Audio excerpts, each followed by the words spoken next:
Je pense qu'il est grand temps d'évoquer aujourd'hui le film The Creator, qui est, selon moi, le banger de cette rentrée 2023.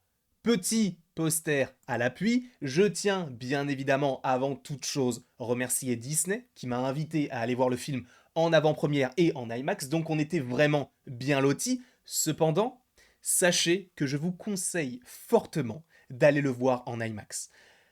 L'immersion est incroyable.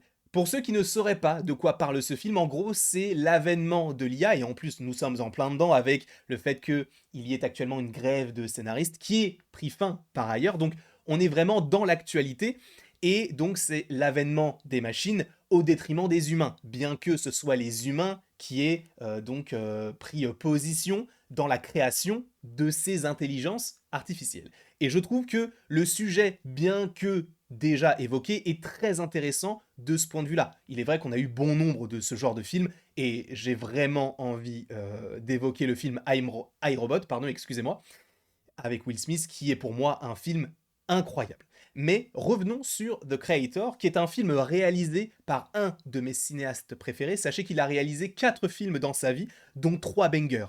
Premier, 2014, avec Godzilla, qui est pour moi le meilleur film de Kaiju et le meilleur film du Monsterverse à l'heure actuelle. Et vous allez voir qu'il y a des similitudes avec ce film-là. Deuxième film, qui est un énorme succès et aussi bien critique que financier, Rogue One. Oui, Gareth Edwards, donc le réalisateur de The Creator, a réalisé le film Rogue One.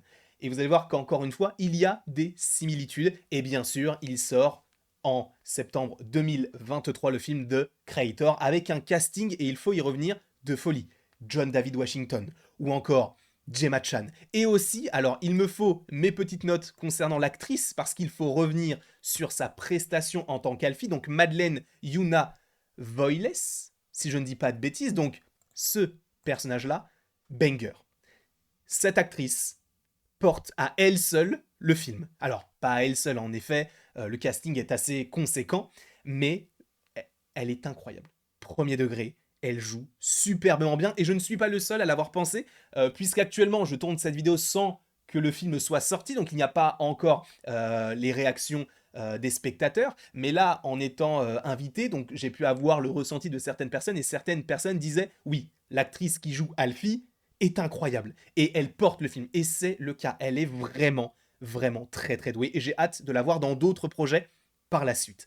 Et bien sûr, c'est le cas également de John David Washington, lui qui, par ailleurs, est le fils de Denzel, pour ceux qui ne le sauraient pas, mais il a toujours déclaré qu'il ne voulait pas que l'on sache qu'il était le fils de Denzel, parce qu'il ne voulait pas être pistonné, et il voulait réussir parce qu'il voulait se dire que oui, il a du talent, donc si j'ai du talent, peu importe comment je m'appelle, je réussirai. Et là, je suis désolé, mais il réussit. Malcolm et Marie, nous avons également Tenet, et donc ce film The Creator, même s'il a joué dans un film Black Kingsman, si je ne dis pas de bêtises, bref, il est génial dans le rôle du père de famille un petit peu à la ramasse entre guillemets sur certains aspects. Bref, bien sûr qu'on va évoquer certaines choses dans une partie sans spoiler, ne vous inquiétez pas, on va y venir. Mais avant toute chose, je souhaitais revenir sur le cinéma de Gareth Edwards, et sachez que Citizen Seb, Citizen Frame, en tout cas Seb, mon ami, voilà, j'espère que tu passes une belle journée, lien en description, vous prépare une vidéo très qualitative, je le sais, vu sa chaîne YouTube, donc Citizen Frame, concernant Gareth Edwards, en revenant sur Godzilla et Rogue One, ainsi que The Creator, donc n'hésitez pas à aller en description, il y aura le lien de sa chaîne. Mais ce qui est très intéressant, c'est que concernant donc les différents films qu'a pu faire Gareth Edwards, on revient à quelque chose de très humain. C'est-à-dire que dans Godzilla, de très très loin, on a ce prisme de ce sont des monstres contre des monstres qui vont détruire San Francisco et certaines villes, etc. Ce n'est pas du tout le cas dans le film de Gareth Edwards. Dans le film Godzilla, on a vraiment les combats à échelle humaine. La plupart des combats sont suggérés. C'est-à-dire que quand Godzilla va affronter les UFO, donc ces créatures qui descendent supposément de la Terre creuse, et qui arrivent donc sur Terre, eh bien, on n'a quasiment pas de combat. On en a évidemment à la fin parce qu'il faut quand même satisfaire un certain public qui est là pour des combats de kaiju, mais on a surtout une évocation de comment les humains voient ce genre de conflit. Et ce qui est très intéressant, c'est qu'il l'a également fait dans Rogue One. C'est-à-dire que Rogue One, c'est le vol donc des plans de l'étoile noire qui mènera par la suite à Star Wars Un Nouvel Espoir. Et évidemment, c'est une destruction de planète. Et ce qui est très intéressant, et ce qui changeait d'ailleurs par rapport à ce qui avait déjà été fait concernant Star Wars, c'est qu'on a une échelle humaine, mais vraiment très très basse. C'est-à-dire qu'il n'y a pas de Jedi, il n'y a pas ce genre. Ce sont des êtres vivants, entre guillemets, qui n'ont pas de particularité, mais qui vont survivre et qui voient donc les événements qui sont juste incommensurables à leur échelle. Et c'est exactement la même chose, en tout cas dans la manière de filmer concernant le film de Creator. C'est-à-dire que la plupart donc des explosions notamment, donc ces choses qui sont à échelle vraiment extrêmement grande, eh bien nous le voyons à échelle humaine, donc ça nous paraît encore plus grand, mais justement ça nous rappelle en fait notre propre condition et c'est ça que j'ai vraiment bien aimé. C'est-à-dire que oui, c'est un film qui va parler de l'avènement des machines, ça va te parler d'un enjeu interplanétaire, mais tout en étant focalisé sur les humains et un petit groupe qui va essayer donc de survivre. Ça a été le cas notamment pour Rogue One, c'est le cas aussi pour Godzilla avec le personnage de Ford interprété par Aaron Taylor Johnson avec son père donc joué par Bryan Cranston, sa femme Elizabeth Olsen et même son enfant. Bref, on a souvent ce genre de petits groupes là qui représentent entre guillemets la population classique, entre guillemets encore une fois, qui va vivre un événement à enjeu planétaire. Et cette échelle humaine, je l'apprécie toute particulièrement.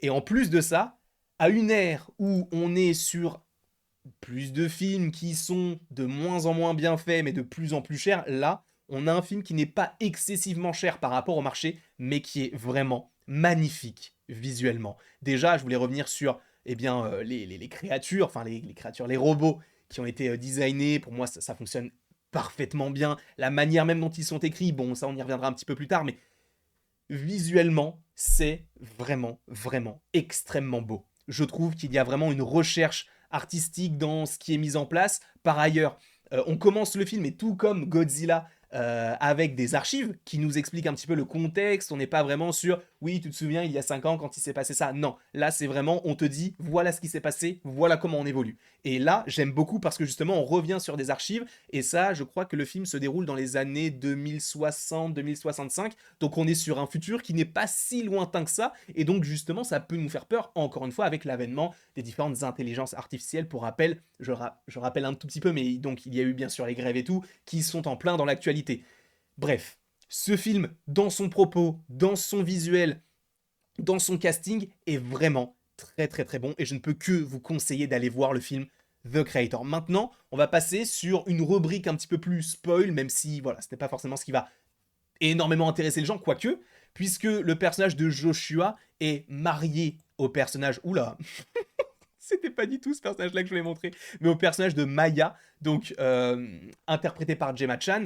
Ce qui est très très très intéressant, c'est la manière dont les personnages vont évoluer, la manière même dont le film est découpé. Le film est découpé en chapitres, et je trouve que ça fonctionne extrêmement bien avec un chapitre sur l'enfant, donc le personnage d'Alfie, en espérant que ce soit la bonne photo, avec un petit passage sur le créateur, la mère, etc. Je trouve vraiment que la manière dont c'est découpé comme un livre, et en fait on veut te raconter plusieurs récits mais d'un point de vue différent et je trouve que c'est vraiment très intéressant et vraiment bien construit. Encore une fois, les acteurs jouent extrêmement bien, on comprend que par certains procédés que ce personnage-là est en réalité une projection de l'enfant de Joshua et de Maya, donc interprété par Gemma Chan, et Joshua interprété par John David Washington. Donc on comprend que ce personnage-là, du coup, d'Alfie, qui est la première IA, ou en tout cas ce premier robot à allure enfantine, entre guillemets, et donc qui ne cesse de se développer, parce que je vous rappelle que la plupart des robots sont créés, mais ils ne se développent pas, donc là, c'est vraiment l'avènement de quelque chose qui est très intéressant, c'est-à-dire l'évolution de l'IA qui commence à devenir même humaine, et ça, c'est très intéressant.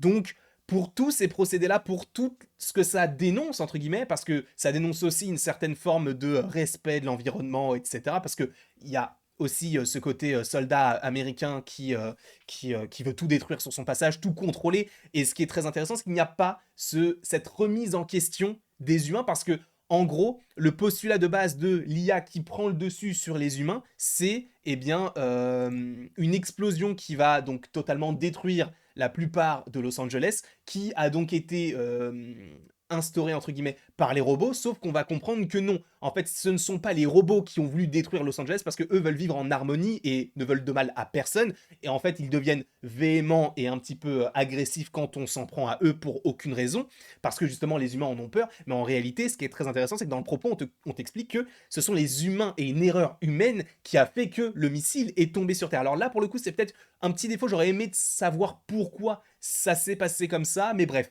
En tout cas, encore une fois, le personnage d'Alfie, pour moi, est vraiment la révélation du film. Donc, pour rappel, l'actrice s'appelle Madeleine Yuna Voice.